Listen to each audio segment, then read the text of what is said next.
à toutes et à tous, soyez les bienvenus dans Curiosité. Cette semaine, votre magazine vous emmène dans les coulisses de la Société d'histoire naturelle et d'ethnographie de Colmar, et plus précisément dans sa bibliothèque scientifique. Créée dès la naissance de la Société en 1859, elle est aujourd'hui partiellement hébergée dans les locaux de la Maison des syndicats. L'on y trouve des ouvrages en lien avec les différentes sections du muséum, de l'ornithologie à la minéralogie en passant par l'égyptologie. Des documents essentiels pour les membres de la société, mais aussi pour des chercheurs qui peuvent parfois trouver dans les fonds de cette bibliothèque de véritables pépites.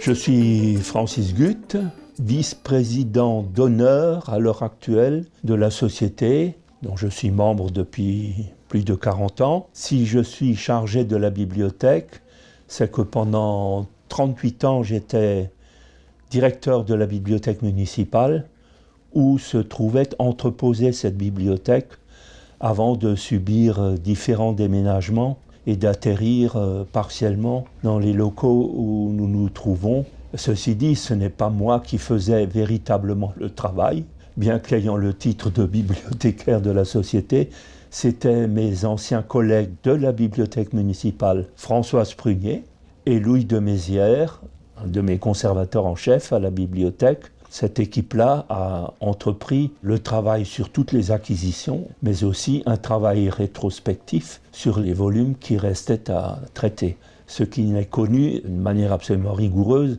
c'est simplement les acquisitions depuis 1990, c'est-à-dire depuis que Françoise Prunier et Louis de Mézières se sont véritablement occupés des acquisitions et de la gestion des périodiques que nous recevions en abonnement ou par échange.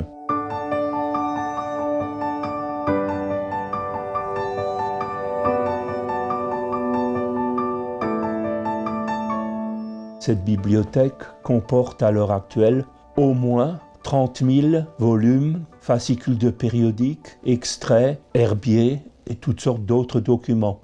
Je dis au moins parce que personne n'en a en réalité fait le décompte exact. C'est une bibliothèque scientifique puisqu'elle a été constituée par des spécialistes de toutes sortes de disciplines pendant 150 ans au moins. Et quand je dis de toutes les disciplines, la Société d'histoire naturelle avait aussi dès le départ des spécialistes en archéologie, en anthropologie, et puis dans tous les domaines scientifiques classiques d'une société d'histoire naturelle. Cette bibliothèque est donc considérable, mais historique aussi, puisqu'elle date de la création de la société en 1859, ce qui fait d'elle la deuxième plus ancienne société savante encore en activité à l'heure actuelle, la plus ancienne étant la société Schongauer, créée en 1847. Il faut savoir aussi que dès 1860, la Société d'histoire naturelle s'installe dans les locaux du couvent d'Unterlinden avec la Société Schongauer, mais aussi à l'époque la bibliothèque municipale, les archives municipales, tout était regroupé dans les locaux d'Unterlinden.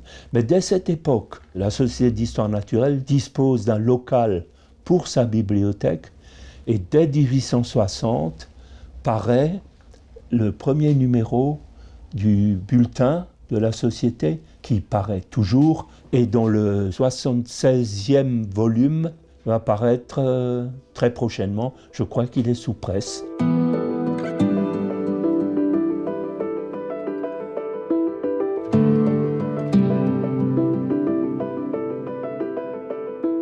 La bibliothèque s'enrichit par la production propre de ses membres, mais aussi par des achats sur la demande des différentes sections. Et puis d'autre part, chose très importante également, parce qu'elle témoigne du rayonnement international de la société, le bulletin est envoyé à 125 sociétés actuellement à travers toute la diaspora scientifique internationale. Et on reçoit leur bulletin en échange. Et puis il y a des dons qui arrivent quand même aussi. Le fonds Olivier, qui a été donné définitivement en 1969, comprend au moins 200 monographies et 22 titres de périodiques. C'est un exemple intéressant puisque un catalogue en a été dressé et qui bénéficie d'une introduction par celui qui a été un certain temps président de la société et qui est un grand ornithologue qui a beaucoup publié, Pierre Gradoz.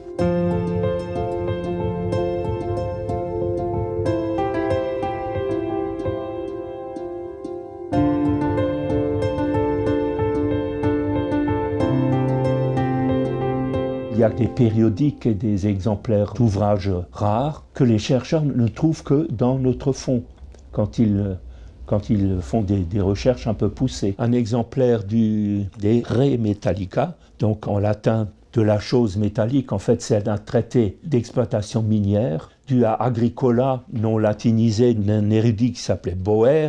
L'édition originale, si je me souviens bien, est de 1557, qui est extrêmement intéressante parce qu'elle contient des très nombreuses gravures sur toutes les étapes de l'extraction et du traitement des minéraux, avec certains autres ouvrages qui sont notamment à Saint-Dié. Ça reste un ouvrage de référence à cause de ces gravures.